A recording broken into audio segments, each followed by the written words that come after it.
Hello, everyone, and welcome to today's public webinar with TPC entitled Toilet to Tap, How Does Water Really Work? We are joined today by our expert instructor on the topic, Ralph Stevens, and he's here to tell us a little bit of the journey the water takes through the wastewater treatment and water treatment processes and why working on that type of equipment is so important. So welcome to our webinar today. I'd like to give you a little bit of background and housekeeping items before we hand it over to Ralph. The first order of business is that this session is being recorded and will be made live on our website within about 2 business days of today's webinar date. And the second thing I would like everyone to know is that this webinar is live right now in the moment. So that means let's interact with each other. Feel free to use what we call the Q&A feature or the Q&A box. So if you look on your screen, you should see Q&A. Type a question and we'll provide answers. At the end of the webinar, we'll be able to pose your questions to the instructor at the end of the webinar.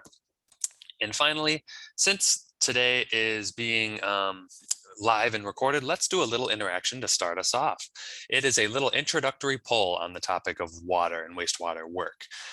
So let's go ahead and launch this poll to you right now. What you should see is a window showing up on your screen, and feel free to click your answers on how you would answer these 3 questions we see in the poll.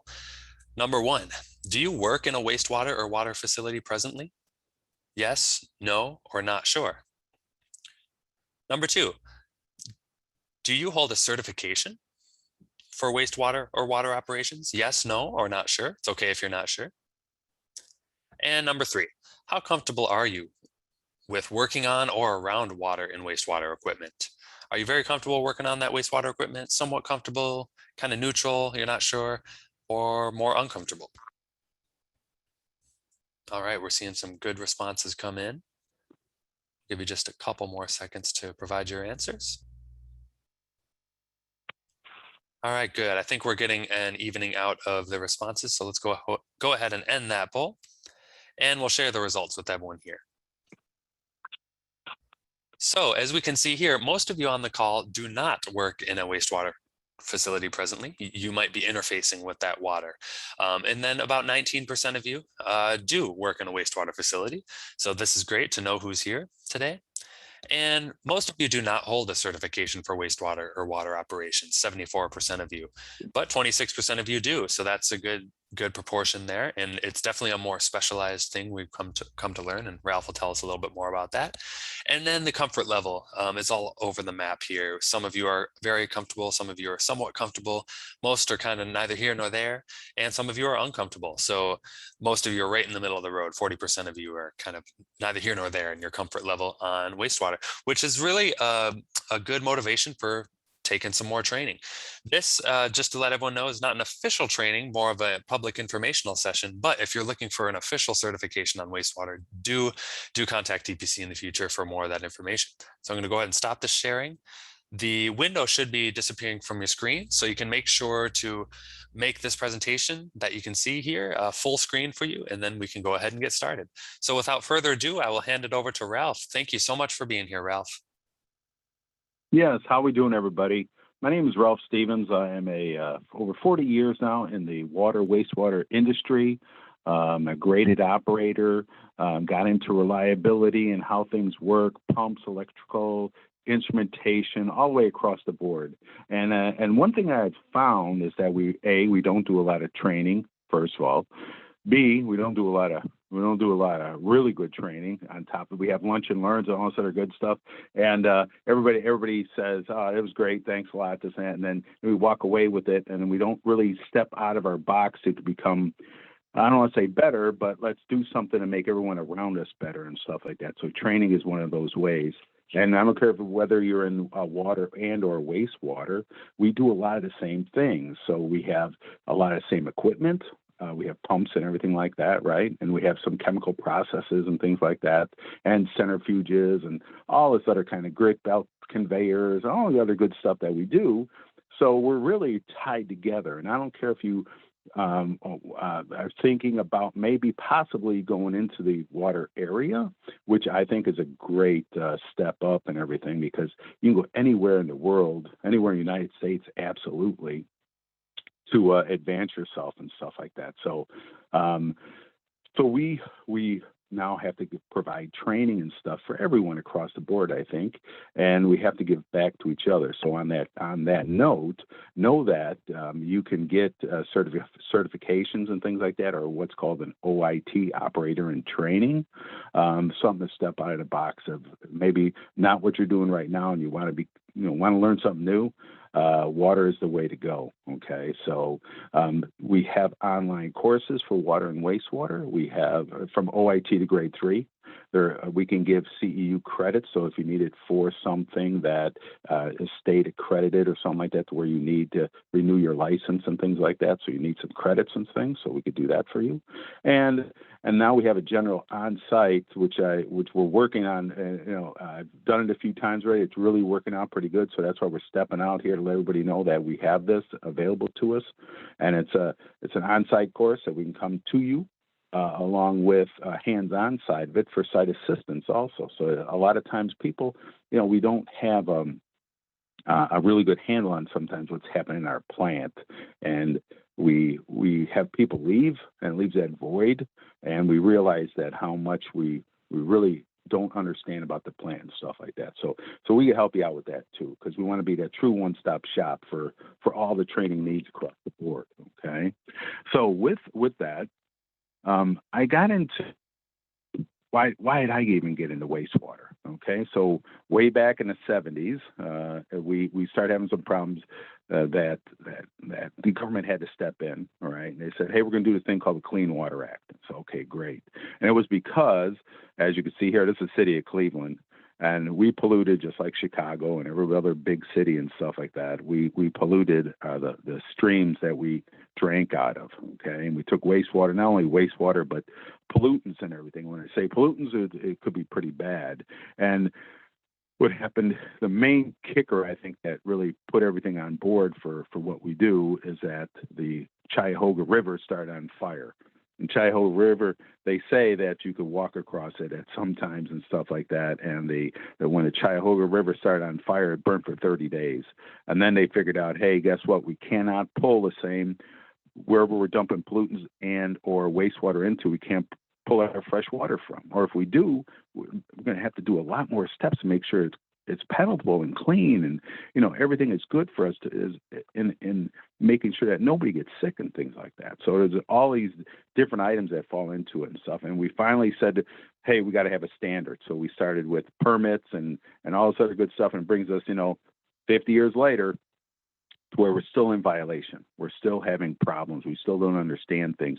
We have had a great loss of people, I think, retirements and things like that across the board.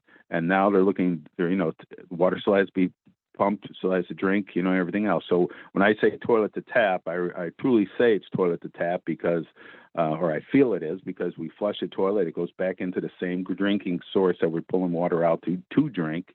And it's a bigger thing than we can even comprehend sometimes, right? So and then if you go to places like California or something like that that are starving for water and stuff like that, and the water tables are really, really low, Las Vegas, things like Lake Mead, you see all this stuff happening, and we really wonder how we're gonna save or at least reinstitute a conservation program or something like that. So something for us to think about.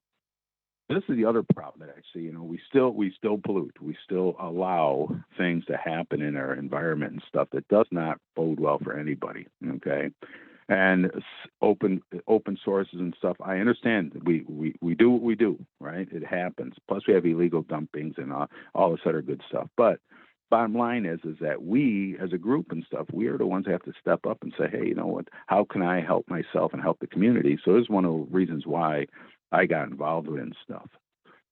So who was affected? Everyone and everything. Environment-wise, like I said, if there's pollution and stuff, bad things, living things, goes from the birds to the fish. People say I don't eat fish anymore. It's kind of crazy, but it is what it is, right? Jobs, there's all kind of jobs out there right now that are open, waiting to be filled. Hundreds and hundreds of them across from OITs, like I said, when you're coming in, all the way across to managers. And it's operationally. So operationally and stuff like that, you have to typically have some type of graded license from the state in order order for you to operate some type of facility, and it all goes according to size. On I got to believe that, and there's so many openings and stuff like that. It just doesn't happen now. It's been like this for years. And so one of the things that we all can do is become better. Take a test.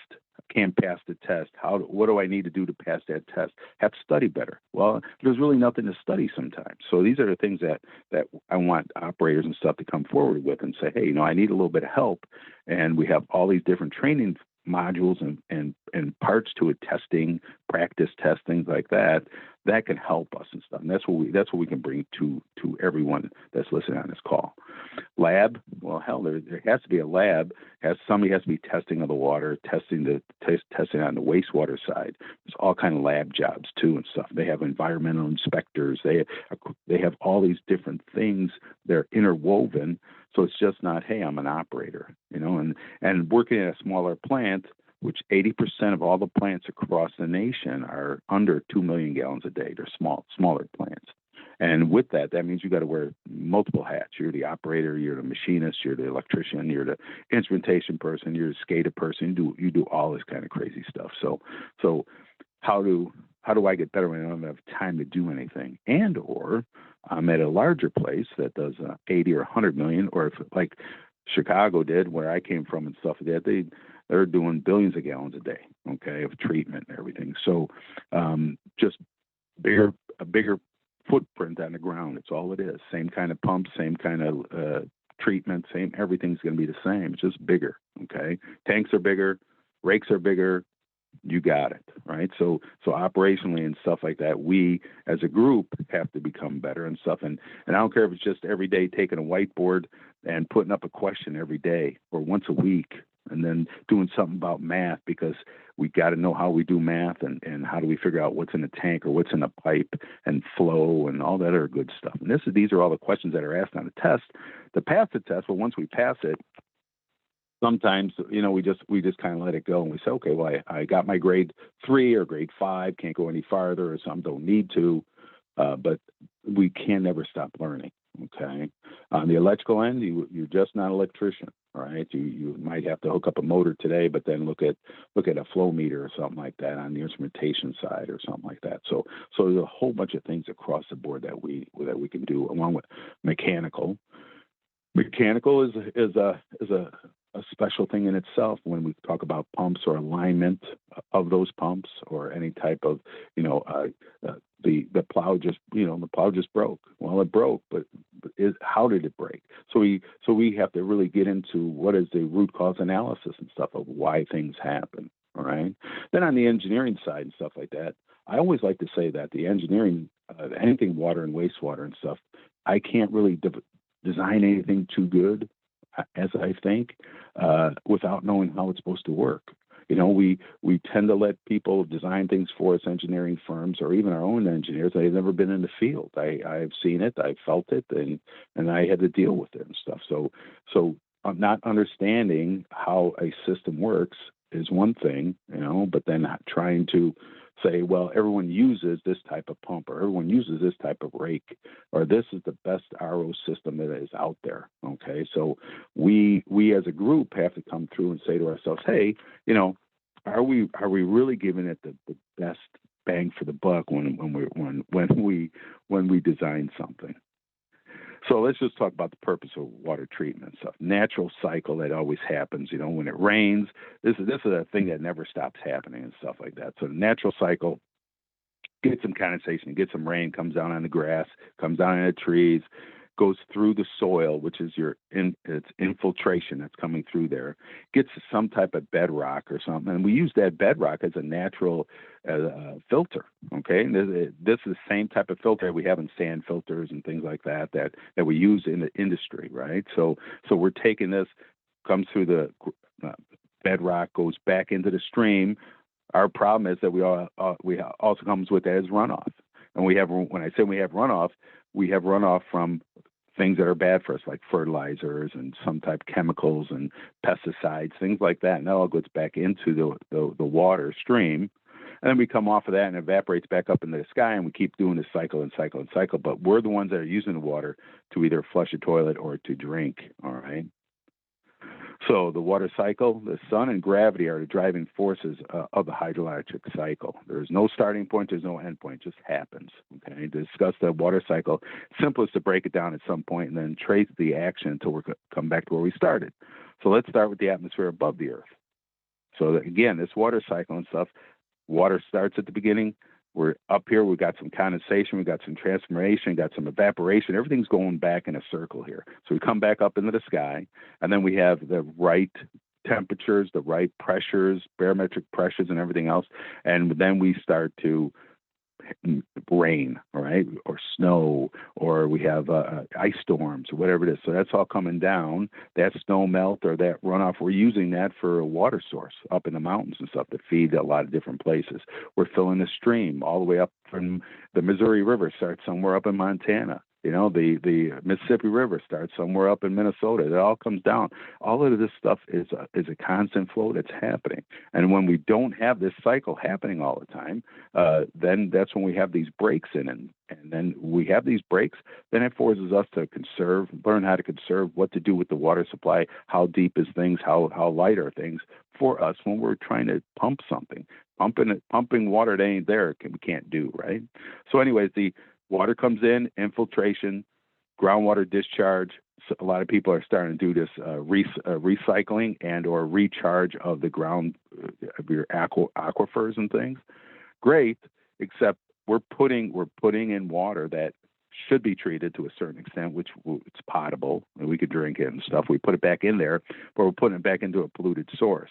I've always heard that dilution is the solution.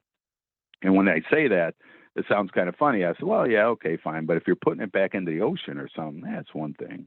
But if you're putting it back into an aquifer where you're pulling out of it a mile down or something like that, or somebody else is sharing it, as they say, farmers and everything else, we cannot clean it enough to clean up the bacteria and the pollution that is in there already. Beginning of wastewater treatment, this is 1926. This is in Chicago when they start building the first major Southwest, called the Southwest Treatment Plant there and stuff like that. They came across, they were building this. We started in mid 1800s and stuff like that, and in the early 1900s we realized that we needed a better way of treating water. We were killing way too many people with the diphtheria and waterborne diseases because we're drinking bad water. Okay, so we figured this all out. We went over to Europe. We borrowed their ideas and how they did their system. That's why if you ever see the lights at a wastewater treatment plant or a water treatment plant, that's the way it's designed. Green means stop, red means go. I mean, it's because it's backwards, because that's the way they did it in Europe and everything. Okay, but we start building these plants. We start building. As we came up, like now 1930s, 1940s, stuff like that. We start building some pumps and everything to help us along there and stuff. And a lot of these equipments and buildings and stuff are still being used. We have in Chicago, we had pumps from 1905, motors and stuff, still sitting there, still running, still available to work. And then we got into water collection. Now, water collection is the next step on the freshwater side because, hey, guess what?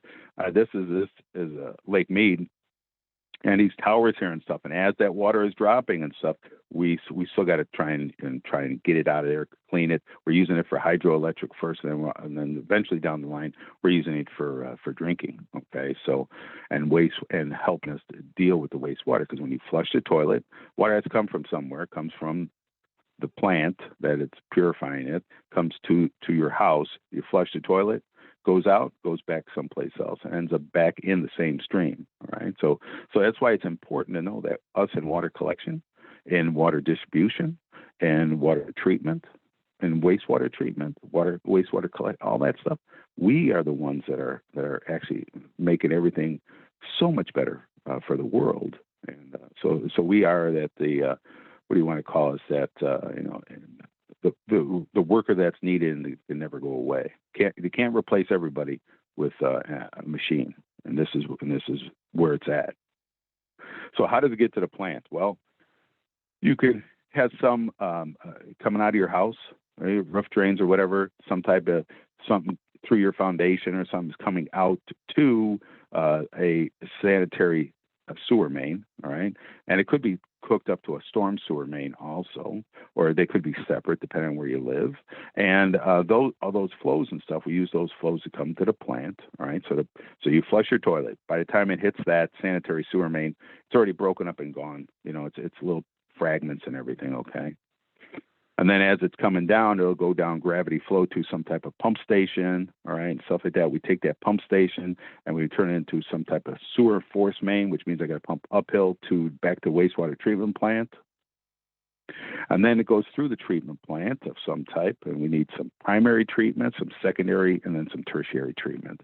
First side of it, we want to take all the coarse debris, any kind of woods and rocks and everything like that, and we get rid of that, send it back to landfill. Goes through some screenings. We go through some sand and grit removal, a cyclone trap or something like that, possibly. And we go into some solids and sludge, either to some digesters where we could pull gas off of it and make a secondary fuel source for us for the plant, possibly. And then we could go into the liquid side of it, go into aeration. On the aeration side, we have these little mites in there, and the little red mites and stuff eat all the crap and goes into clarification.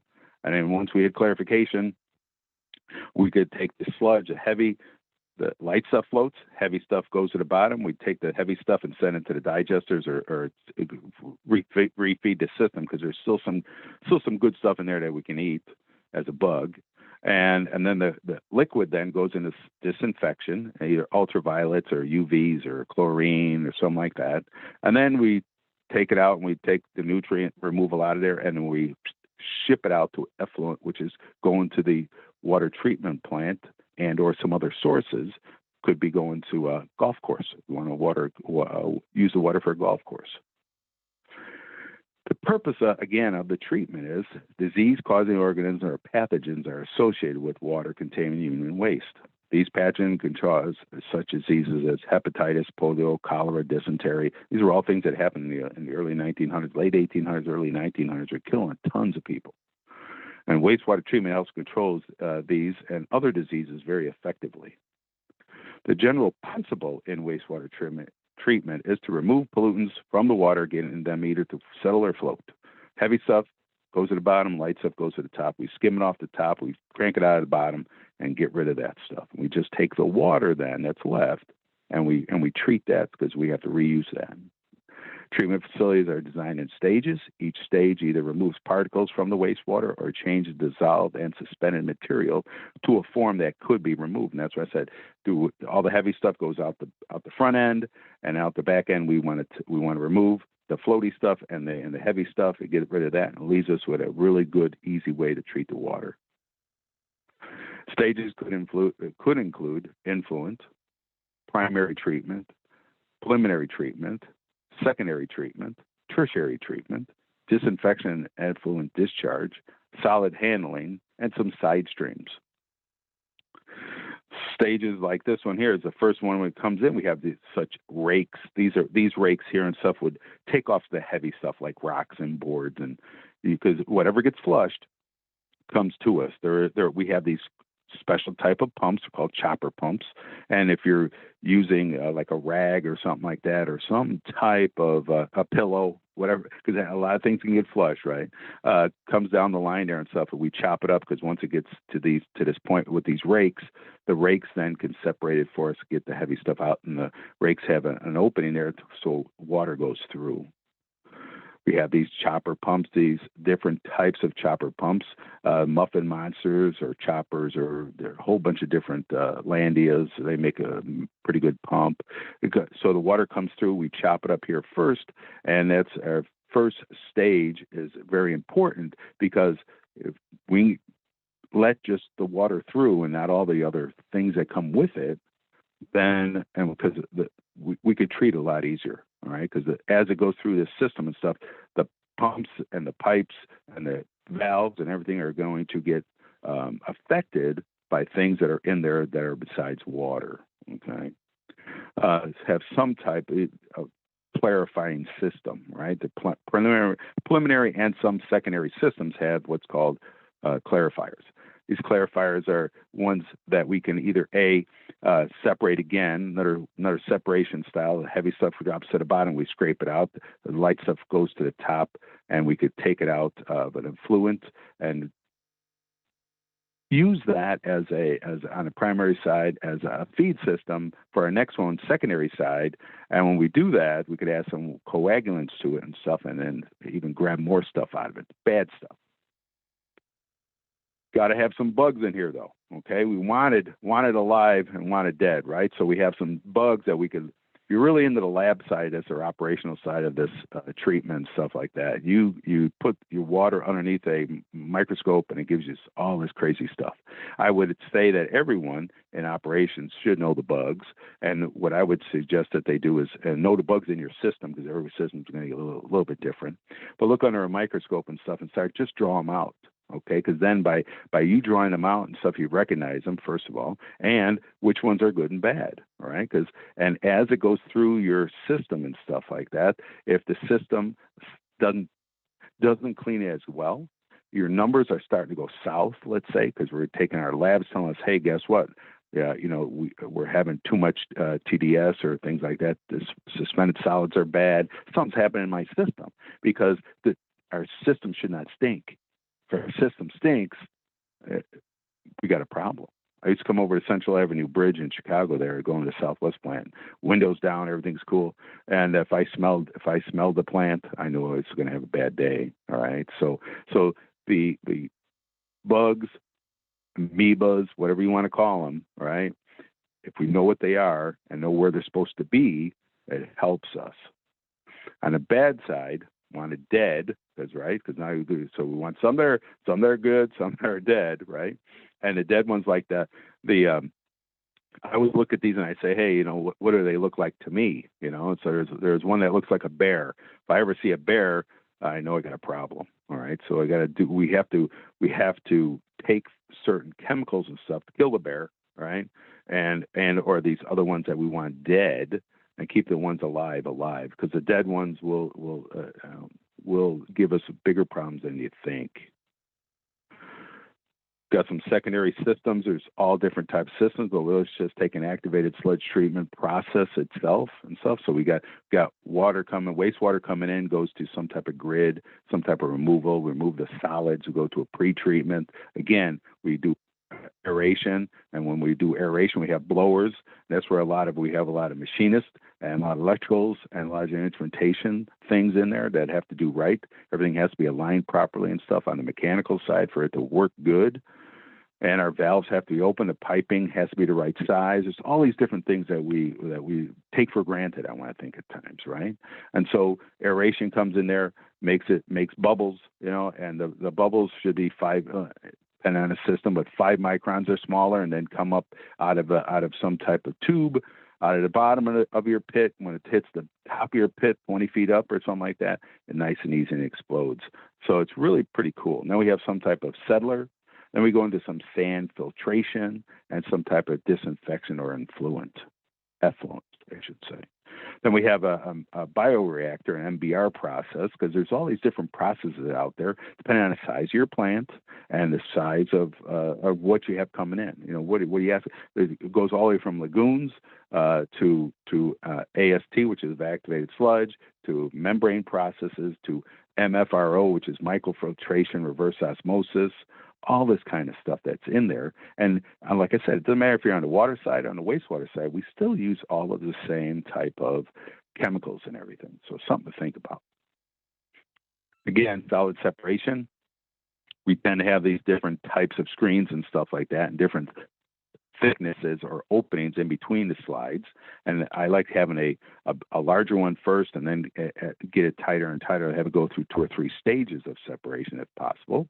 But if not, picking the right one does matter. All right. So, and then cleaning it, because that all has to be cleaned. It gets cleaned out with these fingers that come across it and stuff like that.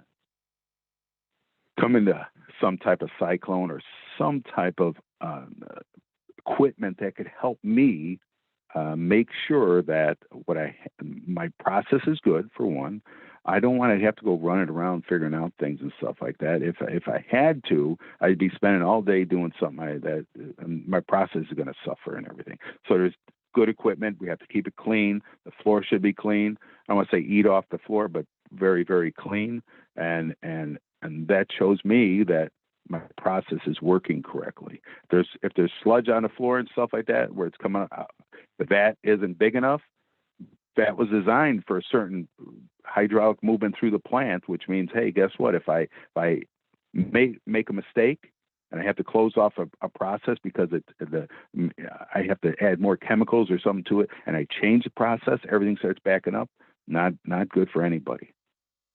Chemical treatment, wastewater is classified as strong, medium, or weak, depending on the quantity of physical, chemical, and biological impurities found in it. Particles as small as 100 microns remain in wastewater even after a process of settling occurs.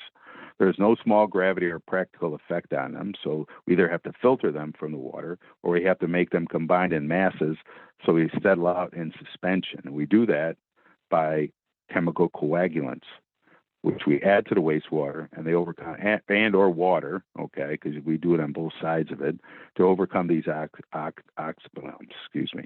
Coagulants form a gelatin-like substance called floc. It is a positive electrical charge with a sticky quality, which enables it to trap colloid particles, which is what the bad stuff is, and hold them together. The resulting process continues in what's called flocculation. And in this process, the floc gathers in large masses, and then we could have them settle in a sedimentation tank. So there's all these different processes across the board for us to stop and say, hey, what exactly are we trying to do? Why are we trying to do this? All right. And by understanding what your process does, can make it so much easier. And this is why I say when we're training, when we're looking up on a board, when we have a piece of equipment that is brand new process. So I would say this for everything across the board, that you think about making 3 pieces of paper on every piece of equipment. First piece is what was it designed to do, right? What's its purpose? What am I supposed to do? And the next thing is that if I push the start button, the second page is if I push the start button, give me the 10 major things that have to happen in the process, okay? And then third thing would be a troubleshooting chart. And the troubleshooting chart is just yes, no. If you want to make it that's fine. And you can follow it through and gives me things to check, because in my process, as things change, man, oh man, I'm just like shaking my head. Says everything's running fine. And this other operator or somebody else came in, and especially on centrifuges and stuff like that, right? We're running it, everything's good, and all of a sudden I leave for the day or I leave for the night, and we leave it running because we're 24/7, but our night crew's only 2 people, let's say, or something like that, or it's a call-in basis or whatever, because the plant has to run 24/7. If something's happening in the process and everything, how do I fix it? How do I fix it now and not 8 hours from now or 10 or 12 or 15, and then all of a sudden I don't understand what's going on, right? Because now 2 or 3 things have happened, right? So we got to nail that down first. So we got to understand how the system works. So in chemical treatment, we got some type of primary coagulant, either alum or ferric sulfide or ferric chloride or something like that going through there. And what that does is it grabs onto these little pieces that are left floating around in there and then makes them settle. Disinfection, there's 3 chief disease-producing organism found in domestic wastewater, and that is bacteria, virus, and protozoa. You can carry it over to the water side too, because guess what? I'm putting wastewater out in the stream, out in the lake or something like that, back into the aquifer. All I'm doing is contaminating it more, right? So waterborne diseases are bad. So bacteria, viruses, protozoa, all that bad stuff, right? They cause diseases such as typhoid and dysentery, and one more common diseases are waterborne is infectious hepatitis. All right, disinfection destroys most of these organisms, but not all. And there's a difference between sterilization and destroying it. Okay, disinfection is one of the last stages of treatment. Its purpose is to prevent the spread of waterborne diseases. A disinfectant is typically added to it and held long enough in either a chlorine contact chamber or something. If you're using chlorine, So there's gaseous chlorine, there's liquid chlorine, there's all these different ways that we can use disinfectants to kill, right? And we got to make sure that the pathogens and stuff. That's why we need lab people on the back end to be testing all this stuff, right? Because sometimes, even though we add chlorine, it doesn't kill everything. Okay, so we gotta know which ones are good and bad, or which ones we can let out. Chlorine is the most widely used disinfectant and stuff, and it's because it's cheap. I mean, we do on water. We're typically an entity that is either a tax-based or a fee-based entity. It's for the people, so we can't charge. I know it's expensive in some places and cheaper in others, but that charge will never end. Okay, can't. Okay, because we have to have fresh water and to drink and to use. Okay. Chlorine is the most widely used disinfectant. Enough chlorine applied so it's still detectable in water after specified holding times, right? So there's other methods. We could use ozone or UV or bromide. There's some other wild ones and stuff. When I say, can you name others?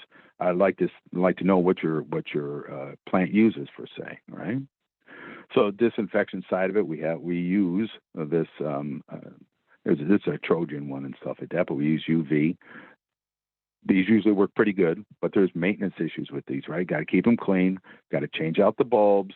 Got to, these are things that, as an operator or mechanic or electrician and stuff, that's how's this thing going to affect what I do? Understanding how it works, understanding what is happening in there. When do I have to clean it? Do I have to clean it every day? Do I have to clean it every week? Do I look at numbers? How do I know when to clean it? Do I just follow a thing from the manufacturer that says, oh, every 6 months wipe it down, right? So these are all the things that when it comes into water and wastewater side, this is why, as an operator and stuff, we're the ones that really have to set up a really, really good program. And whether you use CMMS, which is a computer-based program, spreadsheets, whatever it is, we have to have some semblance of order across there. Biological processes, algae, for instance, is one of the things we got to battle all the time. That grows by taking energy from the sunlight and using carbon dioxide and inorganics released by the bacteria, let's say in a pond, right? The algae in turn releases oxygen into the water, adding oxygen induced by wind action.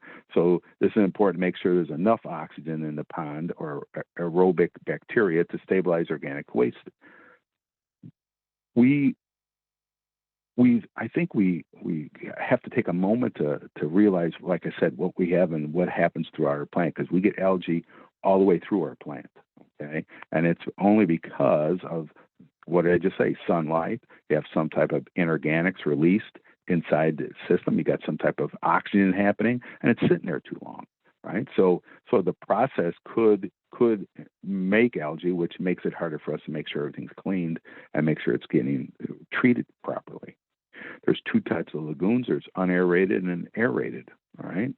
So you have this type of aeration process, all right? There's all different types of aeration processes and stuff like that, but you have to understand how it works. And when I say that, it has to, you have to know why are we turning the water when we're doing it.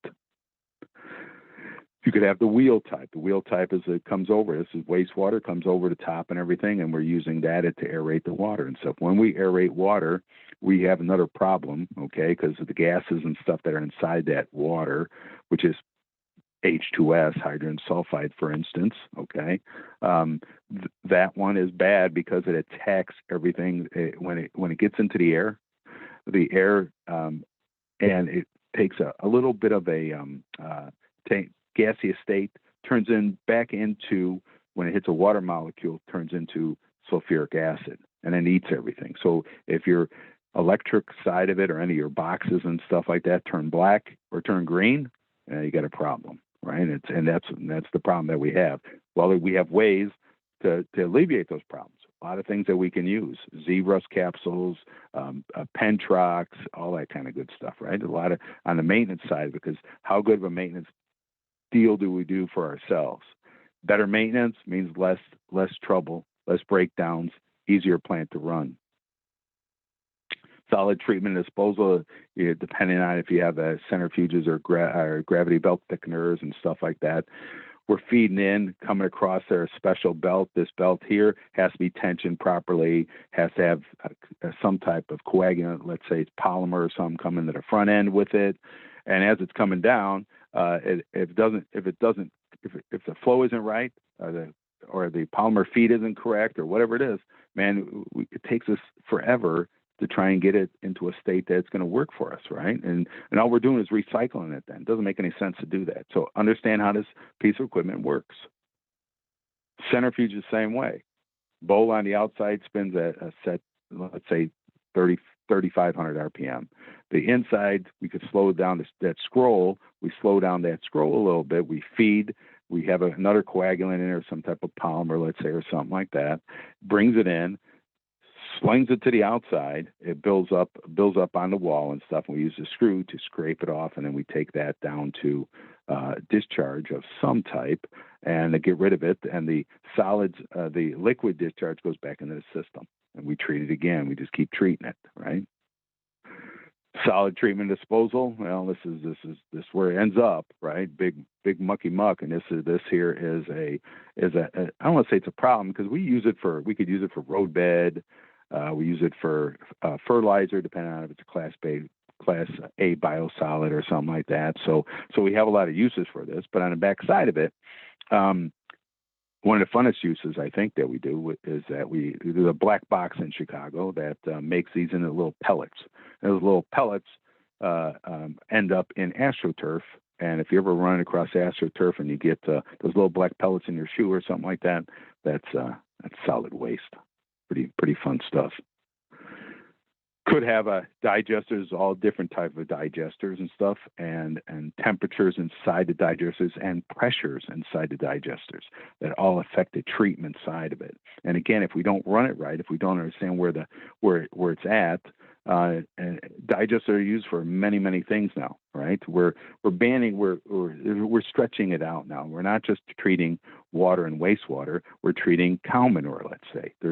There's a big move on treating cow manure, and we're taking cow manure and making gas with it, natural gas, and we're using that gas to be put back into the pipeline. We are using California. I know California is 25% of their cattle now. The cattle waste has to be recycled. Well, how the heck are you going to recycle cattle waste, right? So that's what they do. They cook it and they make gas and do it. And they're doing it across the nation right now, starting up for a lot of different states. Basic properties of water and stuff like that. Hey, the one here on the left-hand side, that's the one I want to drink. All right, I want to drink that one, nice and easy, been treated, looks good, right? Well, the one on the right, little brownish and stuff like that. I really don't want to drink that one. I'm going to drink it if I have to, but is it safe to drink? So when we look at a glass of water, we look at it's clear. That one's dirty and stuff. I'm not drinking that thing because my mind tells me that is no good. All right, something's wrong with it. I can get sick from it and stuff. Like drinking curdled milk or something. Milk's got lump in it. You're going to drink it? That's my point, right? So think about this. So type and treatment of water and stuff like that is big across the nation, and we're the ones that are going to be responsible for doing this. Step up into it, right? Here, another good one here. So water coming out of your tap and stuff is brown. You're going to take a bath in it. Are you going to drink it? Are you going to wash your hands in it? These are things that happen because we either have transmission problems or distribution problems, okay? And for us, it is as water treatment people, distribution people across the board, it's up to us to make sure this does not happen, all right? And this is why there's so many jobs out there for us, and this is why it's never ending, right? But in order for us not to have this, we have to have proper training. We have to look at it in a different way to say, hey, how does this affect me? How does it affect my community? No boil orders. The state, the city, the county, whoever it is, they don't want to ever have that. All right. And so in the end, we need clean water. That's the bottom line and everything, right? So Niagara Falls, wherever it's coming from, wherever it's going to, I want to be able to swim in it. Want to be able to drink it. Want to be able to go to the bathroom and not worry about it. Because the bottom line is everybody expects to flush your toilet, right? Go into, have a drink of water, all right? And never worry about anything. I expect that, right? Electricity can come and go, right? I lose power here and there. Okay, fine. It's a problem, right? Because I can't watch TV or play my video games or do my computer or something like that. But I have to have water. No water, I don't survive. So that's one of the key things, and that's what I think. If we take the time, we all become better, and always have a job forever. So, well, thank you very much. At the end of this, let's just give you an overview and let you know that there is training out there that can help you, and appreciate your time. Thank you so much, Ralph, for taking us on that journey all the way from where it goes down into the sewer lines and all the way through all the really cool equipment. I definitely learned a lot myself about aeration and the disinfection and all the different pathogens we're trying to avoid. So this is our chance now. As folks who are listening in, let us know if you have a question. There is a Q&A button you can see down there. Click the Q&A box and type away any questions or even just little curiosities you have about the process of water treatment, etc. I'll start us off there, Ralph, while other people are getting a chance to write their questions. Okay. What would you say is part of the process of getting one of those wastewater certifications, Ralph? And what type of journey and learning is required, would you say, to hold one of those certifications? Mm-hmm. So it's where we start out. It's called the OIT, Operator in Training. Okay, and it basically your first year is just that. You're an operator, you're training and stuff like that. But you need to get some good information because you obviously start passing some tests and everything. So there's some stuff online, and anything online is good, But it leaves an opening there for to feed you. You need to be fed more, right? So other operators are really good source and stuff like that. Asking the right question, using the board, make up questions about your process and stuff like that. Knowing what kind of valves. It's a journey that never ends. All right, because you never stop. As far as I'm concerned, I still learn today some things about a piece of equipment or something like that, or a process, and or new bacteria. They're trying to figure out COVID-19 in the wastewater. It's crazy, right? And it's just, how can I tell if people if there's an outbreak? Well, I guess you could tell by the water, because COVID goes through your system. It comes out of your system, goes in the toilet, and ends up at the plant. So I guess so. But yeah.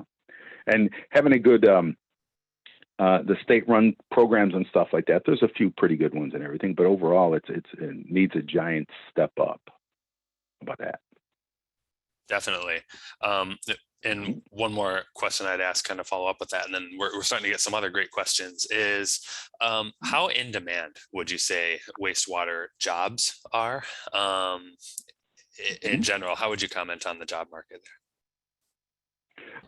We are so far behind the eight ball. You look at across the board, 500 openings right now in California alone. Okay, or Wow. over that at least. Across the nation, there's thousands.